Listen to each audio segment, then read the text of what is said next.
Hey everybody, Adachi here, and we're bringing you the new update, which was a little bit of a surprise update. They kind of did an in the middle of the week type of update, but just to go over it real quickly, hopefully we get it done real quickly at least.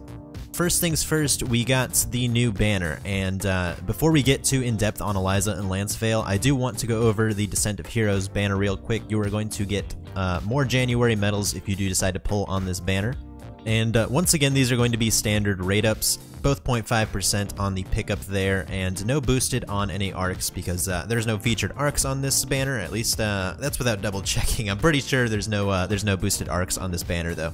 So if we are going to follow at all how JP does it, this banner is going to be most reminiscent to something like the Gala banners from the Cygames games like Dragalia and GBF. The way those banners work is they have these certain kind of units that fall under their Gala banner. These are called the Gala units, and basically this is going to be a quote-unquote limited time banner, but it does cycle back every about every month or two.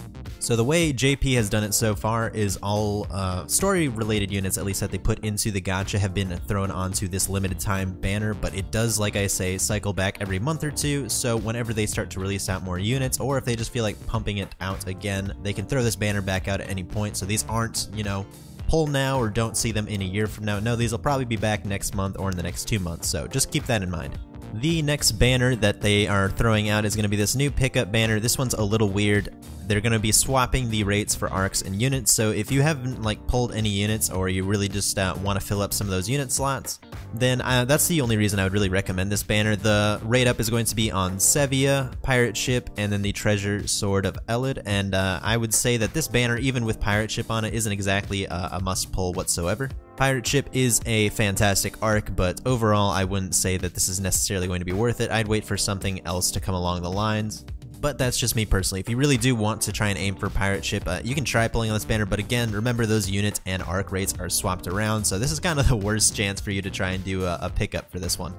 Oh, and going back to the Eliza and Lanceveil banner real quick, just so you guys know, this banner's only going to be live for about 4 or 5 days, so just be ready for that. So if you do want to pull, you know, you're either going to be going ham in this short period of time, or you're going to be skipping it entirely. And starting tomorrow, we're going to get a New Year login bonus, so over the course of 8 days, we're going to get 3k crystals, so 110 pull there. They added a few power-up packs for Eliza and Lanceveil. These are huge skips for me, as they usually are. And finally, the little bit of the update that they promised us like a week ago is going to go live. We have the special training dungeon, which is going to be huge for your XP, so definitely make sure that if you're nearing something like the level 80 caps or anything before that, if you are nearing a cap whatsoever, make sure you uncap that and then run these dungeons here. These are going to be huge for your XP. I think the AP is bugged right now. I'm pretty sure this is just a little fuck up on their end, because I think that people have been stating that AP rates are still only ×1 in this quest here, so hopefully we get some kind of a compensation for that one. And then I don't know why this is here again, maybe just to kind of reiterate that this is going on, but yeah, make sure you pull your friend points while these rate-ups are going on. They will end on the 14th of January, and then the last bit is going to be the Have Soul campaign, which again, have Soul for all quests, pump out those skills, do your ether grinding for the next 2 weeks here. Alrighty, and to take a quick look here at Eliza first, she's going to be one of the best fire mages going into the game, and if you already have Dyne, she's not really a must-pull. In fact, she's not really a must-pull at all, but if you're dying for a new mage and one of the stronger ones that's going to hopefully last for a while at least, Eliza is going to be one of your best bets. And one of the big things that I want to go over real quick with her is, like Randy, the reason why she excels so well is because she has a lot of focus. Like Randy has so much focus in dealing nothing but raw damage, Eliza has a lot of focus straight into fire magic. So starting off with her passives, her first one's going to be Flame Overdrive. This is going to boost the effect of fire magic learned through her ability board. Really, the big one here is the fact that she does learn Crimson Flare through her ability board, so this is going to boost that damage right there, as well as some other fire spells, but primarily just Crimson Flare.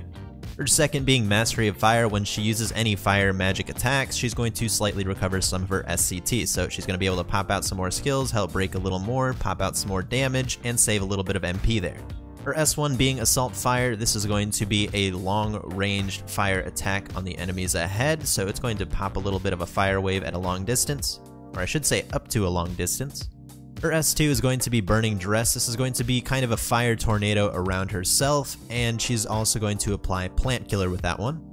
Her S3 being Flare Party is going to be a mid-range fire damage attack, and it's going to kind of cover a wide area there. So really, really good skills right there. That's going to cover big spaces. Her S4 is going to be Volcanic Rondo. This is going to hit the entire map with fire damage, so all of her skills are going to be imbued with the fire element. Some of the more important skills that she's going to naturally learn in her kit is going to be Fire Boost, Magic Up 2, Auto Aura, and Magic Aura. The really huge one and the SC Saber there is going to be Magic Aura. So because of these skills, it's really going to put her ahead in the fact that you don't need a skyship to invest into her. So if you don't have that, she's going to be a really great unit, being one of the only ones that are going to at least have Magic Aura at this moment. The notable spells that she's going to learn in her kit are going to be Crimson Flare and Firewall.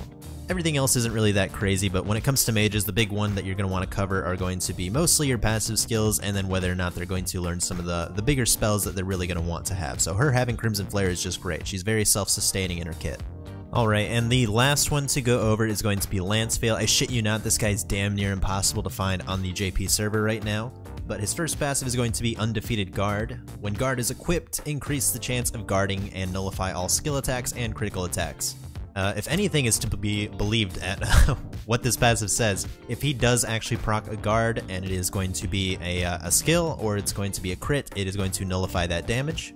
And then his second passive is going to be Level-Headed. This is going to nullify the effects of Rage. If Rage is a weak point, become resistant to it. This one's a little... what the fuck is Rage? I have no idea what that is. I'm going to assume that's some kind of an aggro thing that, I don't know, doesn't exist, or I'm just completely missing one of the status debuffs right now. His S1 is going to be Violet Lightning. This is going to be a short combo in front of himself that deals lightning damage. His S2 is going to be Lightning Field, similar to Eliza, but it seems like it might be a bit of a bigger range. This is going to be another lightning type of tornado, kind of a little AoE around yourself. And this is also going to apply Machine Killer. His S3 is going to be Thunder Lord's Judgment. This is again going to be a brief combo in front of himself, but on the last hit there is a chance to proc Paralysis onto an enemy, so this one is going to be pretty neat to use on enemies that are not going to be resistant to this, as well as PvP, especially PvP. And last, his S4, Storm of the Heavens, is just going to be a large lightning AoE. This is going to, I believe, smack the whole map. Yep, this is going to smack up the whole map. Now, I'm not going to go too crazy in depth into his skills. In fact, I'm not really going to go into them at all, but just know that they're all pretty much just built to tank damage. So he's great in the fact of being a tank and the fact that he does have a lot of focus in his kit, so it makes him a very solid tank. And then his magic list is really not worth going over. He learns 2 spells, it's pointless, don't build him as a mage.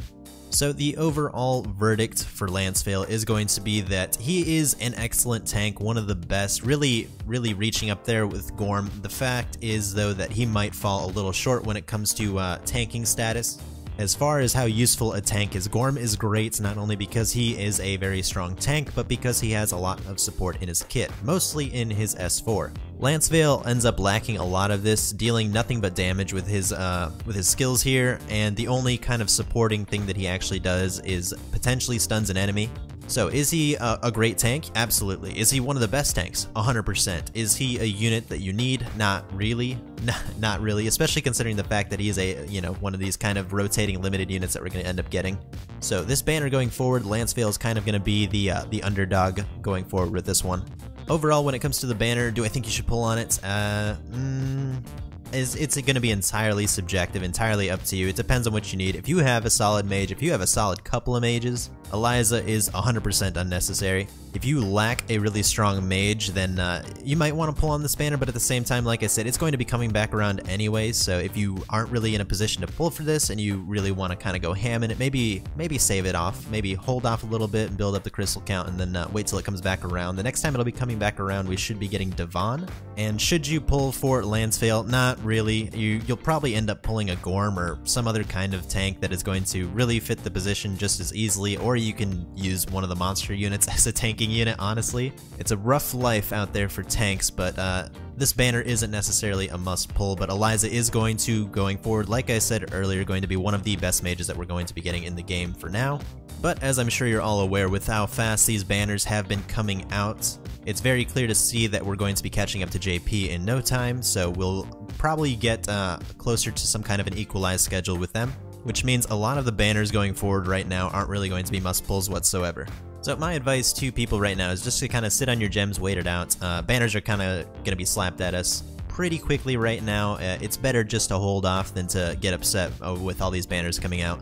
An interesting point to note though, I believe one of the only limited units left that we have to get is going to be Swimsuit Lila from the JP end, and us kind of going off schedule makes it interesting with units like Rugal and Maydeen. Similar to me not being able to find Lanceveil, you pretty much can never find a Rugal or a Maydeen in the JP side whatsoever. So do be cognizant of the fact that they could very easily rebalance those units going forward for the global end and kind of bring them up more into the meta and make them more must pulls or, you know, better units that you might actually want to end up pulling on. So that's just my 2 cents, and I believe that covers up just about everything in the update. Half AP cost, make sure that you are going grinding up your skills and doing that ether grinding if you so choose. Otherwise, thank you guys for watching. If you have any questions, feel free to leave them down in the comments below, and I'll see you in the next one.